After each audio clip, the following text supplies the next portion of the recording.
Electric వాహనాలు కొనేవారికి నిజంగా good news అని చెప్పవచ్చు. రాష్ట్ర ప్రభుత్వం కొత్తగా నిర్ణయం తీసుకోబోతుంది. ఈ రోజు నుంచే అమల్లోకి రాబోతుంది. ఇక 4 వీలర్స్ కానీ 2 వీలర్స్ కానీ ఏదైతే ఈవీ వెహికల్స్ ఉన్నాయో ఇప్పటికే వినియోగంలోకి ఎక్కువగా వచ్చింది. ఇక మీదటగా కూడా మరింత పెంచేందుకు కూడా మొత్తం కూడా ఒక కాలుష్యాన్ని తగ్గించేందుకు ఇప్పటికే చాలా వరకు అవేర్నెస్ వస్తుంది. కానీ ఇప్పుడు ప్రభుత్వం తీసుకున్నటువంటి నిర్ణయం ఏదైతే ఉందో నో ట్యాక్స్ నో రిజిస్ట్రేషన్ వల్ల కూడా వాహనదారులు చాలా వరకు ఇంకా ఈ వాహనాలని కొనుగోలు చేసేందుకు ఆసక్తి కనబరుస్తున్నటువంటి పరిస్థితి కనిపిస్తుంది. ఇది 2026 వరకు కూడా ఉంటుందని కూడా చెప్పడం జరిగింది. గవర్నమెంట్ తీసుకున్నటువంటి నిర్ణయంతో నిజంగా ఇది చాలా మంచి పరిణామం. ఇప్పుడు రానున్న రోజుల్లో కూడా గతంలో చూసినట్టయితే అదనంగా బండి ఉన్న వారికి 2% కూడా పన్ను ఉండేది. ఇప్పుడు ఆ పన్నును కూడా ఆల్రెడీ వెహికల్ ఉన్నా కానీ మళ్ళీ ఎలక్ట్రిక్ వెహికల్ కొన్నా కానీ కారు కొన్నా కానీ దానికి పన్ను మినహాయింపు అనేది కూడా ఉంటుందని చెప్పవచ్చు.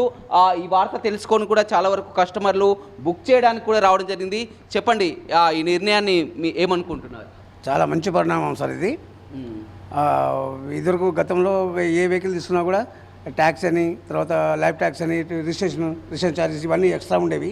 ఇవన్నీ తీసేసి కాబట్టి మినిమం 140 1,40,000 బండి తీసుకుంటాయి. మినిమం 15-20,000 దాకా తగ్గుదల ఉంటుంది సార్. చాలా మంచి పరిణామం. గవర్నమెంట్ హ్యాట్సప్, చాలా బాగుంది సార్. ఇప్పుడు బయట కూడా చూస్తున్నాం పూర్తిగా దీన్ని పొల్యూషన్ తగ్గించడానికి కూడా ఎక్కువ కూడా 100% సార్ 100% పొల్యూషన్కు కంట్రోల్ అవుతుంది. కానీ పబ్లిక్ కూడా ఈ అవకాశం, గవర్నమెంట్ ఇచ్చిన అవకాశాన్ని సద్వినియోగం చేసుకొని ఈ వెహికల్ తీసుకోవాలని కోరుకుంటున్నాను. చాలా వరకు 4 వీలర్స్ కానీ 2 వీలర్స్ కానీ అంతా కూడా వీటి వైపే మొగ్గు చూపుతుంది. చాలా బెటర్ సార్, రావాలి అసలు. అదేవిధంగా ఇంకొక మరి ఒక 4 వీలర్స్ కానీ ఛార్జింగ్ స్టేషన్లను కొంచెం పెంచాలని కూడా కోరుతున్నటువంటి చేస్తున్నారు. ఇప్పటికీ పేపర్లో కూడా ఇచ్చారు. దాదాపు 8-9 ఛార్జింగ్ స్టేషన్స్ మన దగ్గర కూడా వస్తున్నాయి. నల్గొండ డిస్ట్రిక్ట్లో అవి కూడా పెడుతున్నారు. ఇప్పుడు సూర్యాపేటలో ఉన్నాయి, ఇక్కడ ఉన్నవి. ఇంకా ఈ రూట్లో పబ్లిక్ అవేర్నెస్ అయితే ఆటోమేటిక్గా అవి వచ్చేస్తాయి. అవి అలా ఇది 140 అంటారు సార్. అంటే మన ప్రీవియస్, ఇప్పుడు ఇవి ఇంకా రేట్స్ రాలేదు, వీళ్ళకు రాలేదు అంటున్నారు. తీసుకోవాలనుకుంటున్నారు సార్, తీసుకుందామని. రైట్, చూడొచ్చు చాలా వరకు ఆనందం వ్యక్తం చేస్తున్నటువంటి పరిస్థితి కనిపిస్తుంది. ఇప్పటికే చాలా వరకు అంతా కూడా ఎలక్ట్రిక్ వెహికల్స్ ఒక హైదరాబాద్లోనే కాదు అక్కడ ఆ జిల్లాలో కూడా విరివిగా ఉపయోగిస్తున్నారు. ఇక ట్యాక్స్ని కానీ అదేవిధంగా రిజిస్ట్రేషన్ కానీ పూర్తిగా ఎత్తివేయడం పట్ల కూడా చాలా లాభదాయకం అంటున్నారు. మామూలుగా మనం జనరల్గా చూసినట్టయితే రోడ్ ట్యాక్స్ కట్టాలంటే కూడా ఇప్పుడు ఇంత రేంజ్లో ఉన్నటువంటి ఒక బండికి 15,000 నుంచి 20,000 వరకు రోడ్ ట్యాక్స్కే పడుతుంది. ఇప్పుడు ఆ రోడ్ ట్యాక్స్ పూర్తిగా ఎత్తివేయడంతో కూడా ఆ బండి ధర తగ్గుతుంది. అదేవిధంగా రిజిస్ట్రేషన్కు 5,000 వరకు ఉన్నది కూడా రిజిస్ట్రేషన్ కూడా ఫ్రీ అని చెప్పవచ్చు.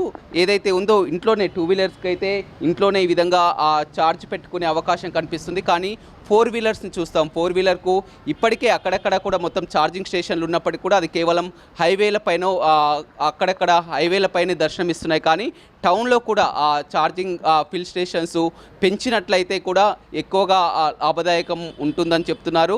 దానికి అనుగుణంగా కూడా ప్రభుత్వం కూడా ఇప్పటికే చెప్తున్నటువంటి ప్రకారం టౌన్లలో కూడా ఛార్జింగ్ స్టేషన్లను పెంచుతామంటున్నారు. ఏదేమైనప్పటికీ కూడా మొత్తం వాహన కాలుష్యాన్ని తగ్గించేందుకు కూడా మొత్తం కూడా ఎక్కువగా ఆసక్తి కనబరుస్తున్నారు. ఇంతకుముందు గతంలో మనకు వెహికల్ ఉండి 4 వీలర్ ఉండి మళ్ళీ అదనంగా బండి కొనాలన్నా కానీ ఒక 2% వరకు కూడా ట్యాక్స్ పడేది. ఇప్పుడు ఎలక్ట్రిక్ 4 వీలర్ని కొనుగోలు చేసినా కానీ 2 వీలర్ని కొనుగోలు చేసినా కానీ ఆ పన్నును కూడా మినహాయింపు ఇవ్వడం జరిగింది. ఈ రోజు నుంచే అమల్లోకి రానుందని చెప్పొచ్చు. వాహనదారులంతా కూడా సంతోషం వ్యక్తం చేస్తున్నటువంటి పరిస్థితి కనిపిస్తుంది. అసలైన తొలి వెలుగు. ఫాలో వాట్సాప్ @తొలి వెలుగు అఫీషియల్.